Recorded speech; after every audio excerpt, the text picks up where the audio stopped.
నమస్తే. శ్రీ గురుభ్యో నమః. ఆదిత్యాయ చ సోమాయ మంగళాయ బుధాయ గురు శుక్ర శనిభ్యే రాహవే కేతవే నమః. మనం కొంతకాలంగా ఒక సిరీస్ స్టార్ట్ చేసాం. దాంట్లో జీవితకాలం వరకు కూడా మన జాతకంలో ఏ గ్రహం ఎక్కడ ఉంటే దాని యొక్క ఫలితాలు ఏంటి అన్నది. అందులో భాగంగా మరి రవి గ్రహం మన జాతక చక్రంలో ఏ స్థానంలో ఏ భావంలో ఉంటే ఎలాంటి ఫలితాన్ని ఇస్తుంది మనకు అనేటువంటిది మనం తెలుసుకుందాం. ఇప్పుడు రవి అనగానే నవగ్రహాలలో అతి ముఖ్యమైనటువంటి గ్రహం రవి గ్రహం. ఇంకా చెప్పాలి అంటే గ్రహరాజు రవి అని చెప్తాం. ఇంకా చెప్పాలి అంటే రవి ఆత్మకారకుడు, పితృకారకుడు, శక్తి, తేజస్సు ఎవరికైనా ఇవ్వడమే తప్ప తీసుకోవడం తెలియనటువంటి రాజు రవిరాజు. మరి ఇలాంటి రవి ఆయన యొక్క స్వస్థానం ఏంటి అంటే సింహరాశి. సింహరాశి ఈయనకు సూర్యచంద్రులు ఇద్దరికి కూడా ఒకటే ఇల్లు ఉంటుంది అని అందరికీ తెలిసిన విషయం. సూర్యుడికి సింహరాశి. మరి ఇలాంటి రాజు అయినటువంటి వాడు ఒక్కొక్క గ్రహంలో అంటే ఎవరి జాతకంలో అయినా ఏ భావంలో ఉంటే ఎలాంటి ఫలితాలు ఇస్తారు అని చెప్పే ముందు అసలు ఈ రవికి కాలం ఎంత అంటే దశ అంతర్దశలో మనకు రవి యొక్క కాలం ఏంటంటే 6 సంవత్సరాలు. 6 సంవత్సరాల పీరియడ్లో మనం తిరుగుతాం. సరే, ఇది కాకుండా మరి రవికి ఏ స్థానం ఉచ్చస్థానం అంటే మేషరాశి ఉచ్చస్థానం. ఇక్కడ ఉన్నప్పుడు ఏ రకంగా అంటే అది ఎన్నో భావం అయినప్పటికీ కూడా ఫలితాలు సరిగ్గా ఉంటాయి అని అన్నమాట. అలాగే నీచస్థానం. నీచస్థానం కనుక చూసుకున్నట్టయితే తులారాశి ఏదైతే ఉందో అది నీచస్థానం. ఈ రెండు కాకుండా ఇక స్వస్థానం సింహరాశి. మిత్రరాశులు ఏమిటి అంటే అటు పైన మేషం కింద కుజుడు ఉంటాడు కాబట్టి కుజుడిదే కాబట్టి వృశ్చిక రాశి ఇది మనకు మిత్రస్థానంగా ఉంటుంది. ఇంకా శత్రుస్థానాలలో కనుక చూస్తే శనీశ్వరుడికి సంబంధించినటువంటి మకర కుంభాలు రెండు కూడా శత్రుస్థానంలో ఉంటాయి. ఇట్లాగా మనం చూసుకుంటే మిత్రస్థానం శత్రుస్థానాన్ని బట్టి ఉచ్చస్థానాన్ని నీచస్థానాన్ని బట్టి మనకు రవి ఇచ్చేటువంటి ఫలితాలు ఉంటాయి. బుధుడితో నేస్తం కానీ బుధుడి యొక్క రాసుల్లో కానీ చక్కగా ఉంటుంది అని చెప్పవచ్చు. అలాగే కుజుడితో ఉండేటువంటి స్థానాల్లో కూడా బాగుంటుంది. ఇక తుల అలాగే వృషభ అంత బాగోదు. ఇవి మనం చెప్పుకునేటువంటివి. ఇక మిత్రులలో చెప్పుకుంటే ఛాయాగ్రహాలైనటువంటి వాటిల్లో కేతువు మిత్రుగానో రాహు శత్రువుగాను మనం చెప్పుకుంటాం. వీటిని బట్టి ఈ గ్రహాల యొక్క కలిసి ఉండేటువంటి స్థితిని కానీ లేకపోతే ఈ గ్రహాలకు ముందా వెనక ఏ రాశిలో ఉన్న వీటిని బట్టి మనకు రవి ఎక్కడెక్కడ ఉంటే ఏమేం ఫలితాలు ఇస్తాయి అన్నది చూద్దాం. రవి ఇంకా మనకి విపరీత రాజయోగాన్ని ఎక్కడిస్తారు అంటే ఉపచయాల్లో ఇస్తారు. ఉపచయాలు అంటే 3, 6, 10, 11 ఉపచయాల్లో వస్తుంది. అలాగే దుస్థానాల్లో కూడా చాలా కష్టం వస్తుంది. దుస్థానంలో అనేటువంటిది మనం తెలుసుకోవాలి. ఇక దుస్థాన స్థానాలు ఏంటి అంటే 6, 8, 12. ఈ 12లో 6 ఉపచయంలో కూడా వస్తుంది కాబట్టి కొంతవరకు ఇట్లా ఉన్నా 8, 12లో చాలా కష్టంగా ఉంటుంది అని చెప్పొచ్చు. ఏది ఏమన్నా సరే మనము అంటే ముఖ్యంగా 12వ స్థానంలో ఉండేటువంటి స్థితి అని మనం చెప్పుకుందాము. అయితే నీచ ఉచ్చలో ఉండేటువంటి పరిస్థితిని బట్టి మిత్ర శత్రు గ్రహాలతో కలిసి ఉండేటువంటిది బట్టి ఆ రాశుల యొక్క భావాల్లో ఉండేదాన్ని బట్టి రవి యొక్క ఫలితాలు ఉంటాయి అని చెప్పుకోవచ్చు.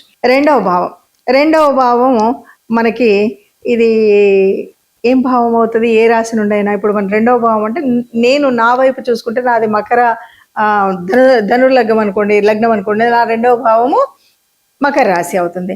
అలా కాదు, మనకి సహజ సిద్ధంగా ఉన్న బచక్రంలో ఉన్నటువంటి రెండవ భావాన్ని తీసుకుంటే అది వృషభ రాశి అవుతుంది.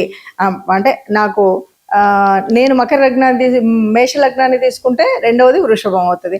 లేదు నా యొక్క లగ్నాన్ని తీసుకుంటే దాని పక్కన ఉన్నటువంటిది అవుతుంది. అట్లాగే మీది ఏ లగ్నమో దాన్ని బట్టి మనం ఆలోచించాలన్నమాట. అయితే ఒకవేళ మీ లగ్నానికి 2వ స్థానంలో మీది మకరం అయితే కుంభం అయితే మీనం, అట్లాగా మీనం అయితే మేషం, అది మీకు 2వ స్థానం అవుతుంది. అలా చూసుకోవాలి. అలా మరి ఆ 2వ స్థానంలో ఉన్నప్పుడు 2వ స్థానం ఏంటి మనకు? ఇది ధనస్థానం, ఇది కుటుంబ స్థానం, ఇది బంధుమిత్రుల స్థానం, ఇది మనము ఇంకా చెప్పాలి అంటే వాక్ స్థానం.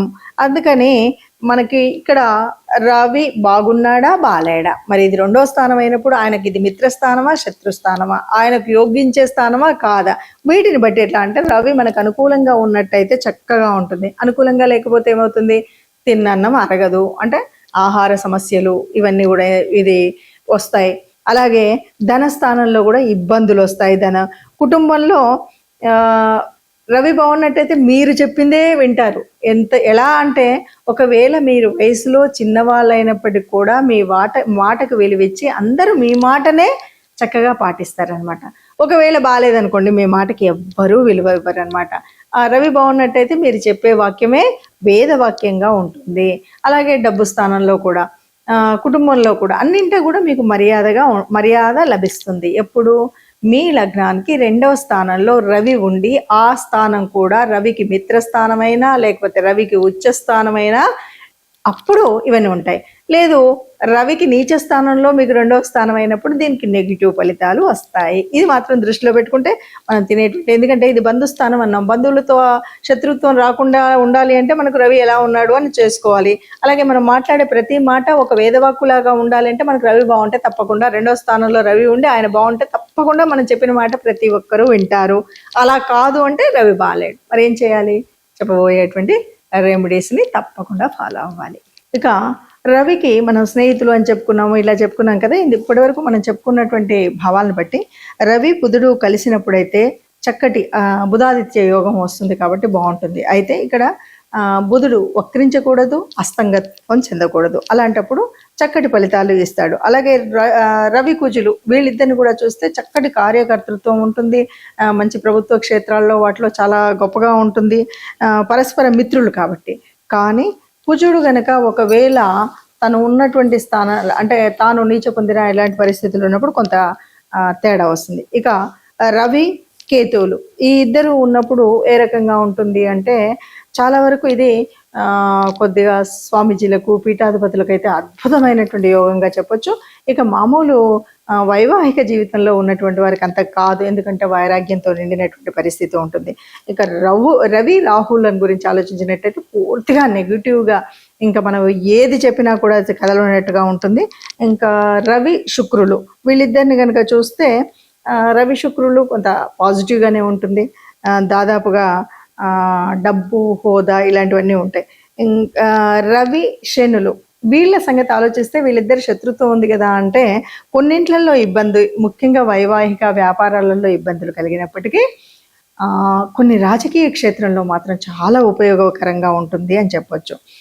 అలాగే మనము ఇంకా ఈ రవి నక్షత్రాల్లో ఉన్నప్పుడు అంటే అసలు ముందుగా రవి నక్షత్రాలు ఏంటి, కృత్తిక నక్షత్రం, ఉత్తర నక్షత్రం, అలాగే ఉత్తరాషాఢ ఈ నక్షత్రాల్లో ఉన్నప్పుడు కూడా చాలా మంచి జరుగుతుంది అని చెప్పొచ్చు. అయితే ఇవన్నీ మనం చూసుకుంటూనే మరి ఒకవేళ ఎలాగైనా రవి యోగించేలాగా లేడు, రవి శత్రు స్థానంలో ఉన్నాడు అలా అన్నప్పుడు మరి మనం ఏమైనా రెమెడీలు చేసుకోవచ్చా, ఏం చేసుకుంటే రవి యొక్క అనుగ్రహం పొందగలుగుతాం, ఇది మనం చేయాల్సిందే. అంటే రవికి సంబంధించినటువంటి వరకు మనకు తూర్పు దిక్కును ఆరాధించడం, ముఖ్యంగా సూర్యుడిని ఆరాధించడం, ప్రత్యక్ష భగవానుడైనటువంటి సూర్యుడిని ఆరాధించడం. సూర్యునికి అర్ఘ్యం ఇస్తామా, సూర్య నమస్కారం చేస్తామా, లేదా ఆదిత్య హృదయం వింటామా, ఇలాంటిది ఏదైనా చేయొచ్చు.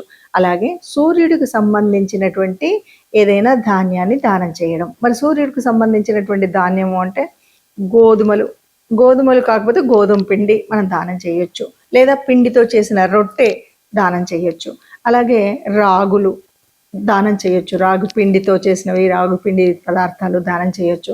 లేదా కొన్ని పళ్ళ కాలంలో ముఖ్యంగా రేగు పండుని మనము సూర్యుడికి ప్రతీకగా చెప్పుకుంటాం, అలాంటి పండును దానం చేయొచ్చు.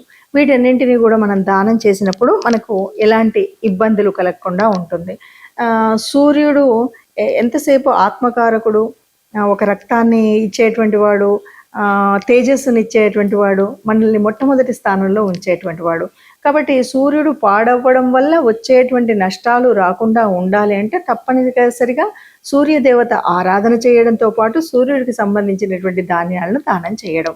అలాగే అన్నింటికీ మించి సూర్యుడికి సంబంధించినంత వరకు వారంలో ఆదివారాన్ని ముఖ్యం అంటాం. అలాగా ఆదివారం రోజు తప్పనిసరిగా సూర్య నమస్కారాలు చేయడం, సూర్యుడికి సంబంధించినటువంటి విధానం చేయడమే కాదు, కొద్దిగా అంటే చాలా వరకు ఉండేటువంటి అలవాట్లను బట్టి మద్య మాంసాలు ఇలాంటివి ఏవైతే ఉన్నాయో వాటిని విసర్జించడం. చాలా మంది తెలియక ఆదివారం సెలవు దినం కనుక అన్నీ వండుకొని తినొచ్చు అనే భావనలో ఉంటారు. నిజానికి అది సూర్యుడికి సంబంధించినటువంటిది కాబట్టి ఇక్కడ వాటిని వదిలేసి, ఇప్పుడు ఎవరైతే ప్రత్యేకించి సూర్యుడు వాళ్ళ జాతకంలో బాగా లేనప్పుడు ఇలాంటివి తప్పనిసరిగా పాటిస్తూ ముందుకు వెళ్ళాలి. అలా వెళ్ళినట్టయితే తప్పకుండా సూర్యగ్రహం యొక్క అనుగ్రహం ఉంటుంది. ఇక దశ అంతర్దశలో సూర్యుడు బాగా యోగించేటువంటి కాలం అయితే దశ అంతర్దశల్లో అద్భుతమైనటువంటి రాజయోగం ఉంటుందనే చెప్పొచ్చు. లేదు, సూర్యుడు లేదు అన్నప్పుడు మనము కొద్దిగా ఈ తీసుకోవాల్సినటువంటి జాగ్రత్తలను తీసుకోవడం చేసినట్టయితే తప్పకుండా మనకి చక్కటి ఫలితాలు పొందుతాం. మనమే నెంబర్ 1గా ఉండగలుగుతాం.